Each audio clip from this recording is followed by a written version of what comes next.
This is The Extra Mile. I'm Dan Roth. The Extra Mile is a personal undertaking. I want to explore the stories and side roads that make it so fascinating to be an automotive enthusiast. It's depth you can't get from the latest headlines and industry-specific news. And I think it's where the real fun is. So let's head out on the Extra Mile.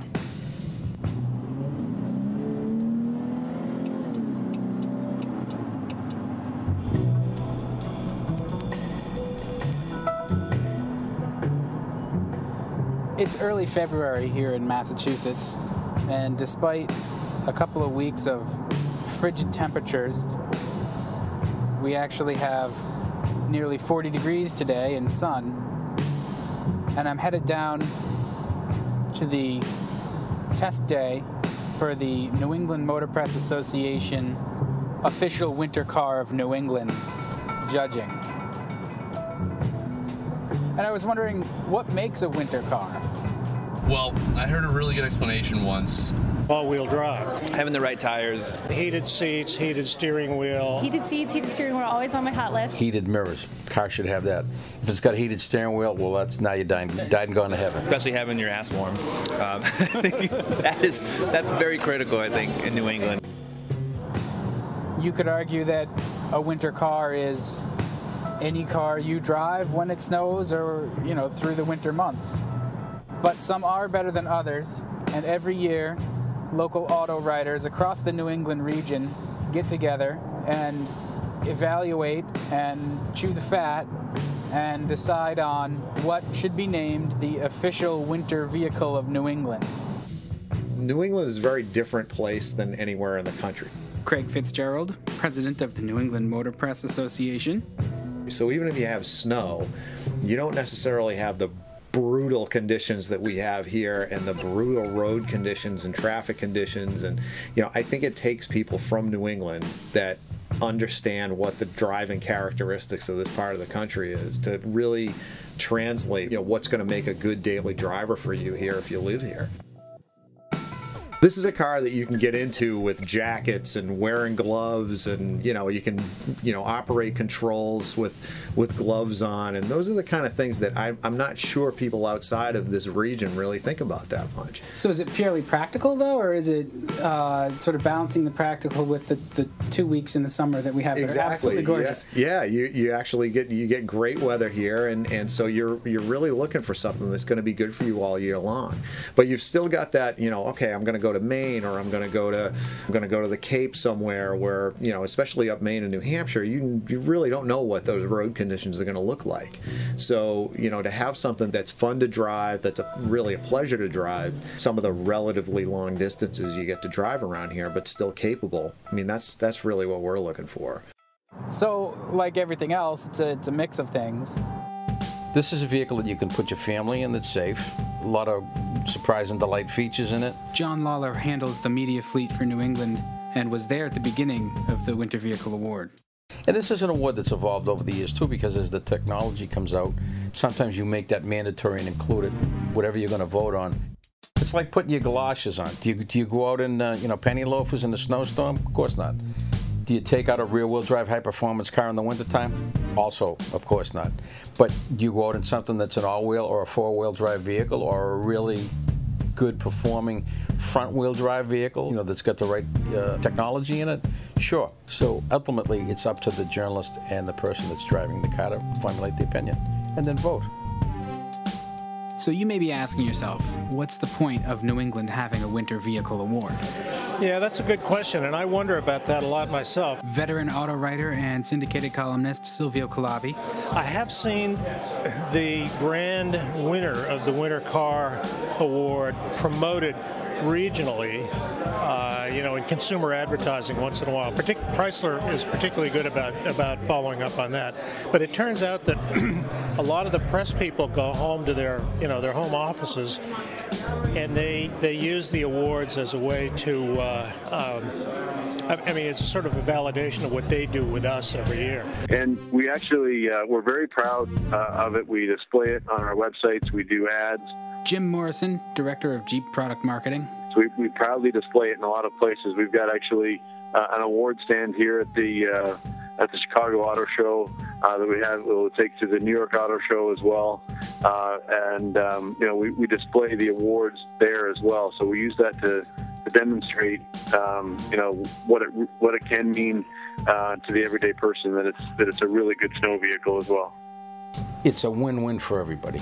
The New England Motor Press Association gets winter vehicles that they can drive and report about and do their jobs, and the manufacturers, win in various. They bring their wares and they can have the potential to win in various categories. And we've gotten it to the point where now we're doing it in conjunction with MIT and the Museum of Fine Arts in Boston. So there's more to it than just driving cars in the snowbanks. I think you can look back, 20 years and see what people were driving here. That, Volvo always did well here, Saab always did well here, Subaru did well here early on, and they weren't doing well elsewhere in the country. Those brands really, even, Volvo in particular, really kind of has never rolled out across the country so that people in Oklahoma were buying them like they were buying, Toyotas. But then the other thing is you get this creative buzz here in the room. You get a whole bunch of people with equal or even greater experience putting their heads together and saying, well, does a diesel power plant and an 8-speed transmission change the Grand Cherokee enough that it could deserve the Grand Award yet again? That sort of talk. The front windshield, the ice is coming off in the back one too. It was unbelievable. I said, whoa, look at that. Jaguar keys. So what are you doing to evaluate the car for the winter? Because there's no snow on the road. Aside from letting my food settle? Yeah. Next year, going to be a category on the food. There's no way you can come down and drive these cars for just a few minutes on one day and make any kind of rational choice. But I went out with George Kennedy from Bold Ride and talked about the thought process. I'm trying to determine if it'll maintain control in, loose gravel and stuff like that, which would replicate to some degree some low traction areas and more inclement weather. So is that where we're headed, to loose gravel? We're going to take this brand new car to a gravel pit? Well, the roads around here are not exactly top notch, so I think anything that can hang and drive on New England roads any time of year, that's one of the pillars of being a good winter vehicle. So what makes the car competent in the winter shouldn't detract from the driving experience during the summer. The two vehicles that are just absolute ubiquitous in New Hampshire are Jeeps and Subarus. And they both have the attributes that people look for in a winter vehicle. I think Subaru even more so because they're far more practical vehicles in terms of not everybody wants an SUV. I think... That was a dead cat. Oh, that was a dead cat or a dead rabbit? That was a dead cat. That's good radio. The main movement in the last decade and a half has been from SUVs to more practical crossovers that can deliver some of that all-weather capability. You don't need a traditional four-wheel drive system. I think this year it would make sense for a vehicle that was a little more practical than a Grand Cherokee to win out for winter vehicle. I think that a Subaru Forester is an ideal vehicle because it's borderline compact. It has a lot of headroom. It has decent ground clearance, which is one of the key things you need for dealing with heavy snows. The all-wheel drive system is great, and I had that vehicle previously this winter right before a storm, and I wasn't in love with the car. It didn't really blow my skirt up. However, when it snowed, we got 1.5 feet, and it was more capable in the snow, or as capable in the snow as my lifted Jeep with off-road tires. And when you talk about blowing your skirt up too, you are wearing a beautiful flowery number. I'm just dressing for the weather. It's a nice tulip skirt though. Yes. Right? You have the legs to pull it off. Thank you. Dancer's legs. I feel like I come at it from an enthusiast mindset. So for me, the most exciting winter vehicle and the vehicle that I would love to have as a sort of a snowmobile. Yeah. 911. 911 4? Yeah. Yeah. A lot of these vehicles are fitted with summer tires year-round, and the owners are not swapping them with winter tires in the winter. And no matter what anybody tells you, what the advertising tells you about all-wheel drive, the only 4 things that touch the road are the contact patches of the tire. So you can render a very advanced all-wheel drive system kind of useless in the winter with summer tires. Last winter, I think we had the Countryman All-4. So I think that's a front-wheel drive bias all-wheel drive system in a kind of top-heavy, weird crossover thing. Yeah. And it had summer performance tires or some sort of aggressive performance all seasons, and it would claw its way forward in a straight line, but the second you try to turn in maybe 2 inches of snow, and it's as unruly as an old Buick on bald tires. You can't just go into the dealership, get all-wheel drive, and call it a day. So we just spent like 15 minutes with the 3 Series GT. Isn't that kind of like a short amount of time? And it's kind of tough to just come down on one day and drive 10 cars and sort of like... Yeah, and you're forgetting that, we're professionals and we have the refined palate to completely evaluate a car in a matter of 3 minutes. That's not the story I'm trying to tell you. I understand that.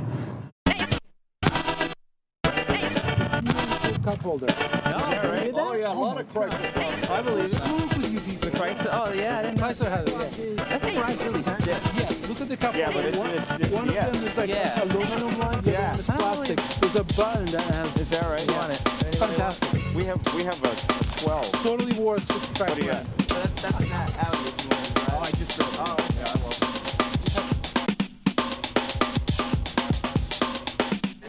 We drive so many cars and we have such a chance in them. It's not like I had one car and I had it for 3 years and that's all I can talk about. I had a car, all these different cars for a week. You really get a sense of what works and what doesn't.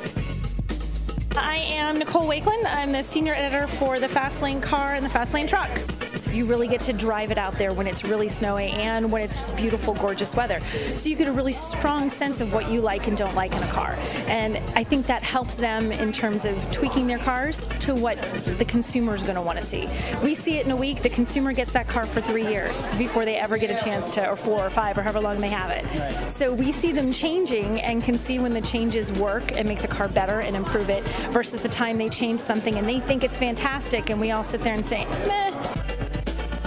That's the thing I love the most, is being surprised. That northeast corridor of the United States to us is our biggest market for Jeep.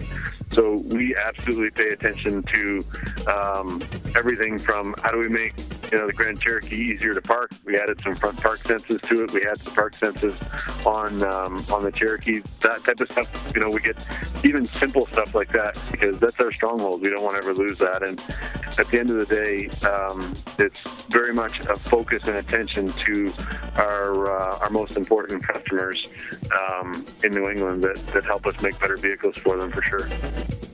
By the time the winter car event actually happens, most of us have driven most of the cars at least once. But the value of coming together is you can see all the cars together, which somehow changes your thinking a little bit, or it allows you to compare vehicles a little more easily. But then the other thing is you get this creative buzz here in the room. Going to be another sweep for Jeep, or do we even? I have no idea. I got to tell you, for something that's essentially 4 years old, that would be stunning to me if that happened. There's a lot of new stuff. The Lexus, the 570 is surprising. I'm not sold on the looks of the Infiniti SUV, but it's a really capable vehicle, and there's some sort of surprising choices. You got a new Silverado out there that could very well walk away with the top prize this year. So, and then next year, you've got a whole new range of products. So, I don't know what my pick is quite yet. I haven't filled out my ballot yet. So it turns out the big Jeep won again this year. The addition of an available diesel engine and a new 8-speed automatic transmission across the board was enough for the Jeep Grand Cherokee to be named the Winter Vehicle of New England for 2014, an unprecedented 4th year in a row. There are reasons which I'll follow up on in a later post and podcast, but I hope that this first episode of The Extra Mile has been off the beaten path and interesting. Please check back soon to see what's up with the Extra Mile. And in the meantime, I welcome your feedback, questions, and ideas. It's easy. Just take it to Twitter and tweet at Extra Mile Podcast. That's XTRA Mile Podcast. Music for this episode has been used under a Creative Commons Attribution License. The cuts used are The Great Break-Off, One Fine Day, and Intelligent Galaxy by The Insider, B005 by Monroeville Music Center, and 2205 by BOPD. I'm Dan Roth. This is The Extra Mile. Thanks for listening. And remember, there are no wrong turns, only different roads.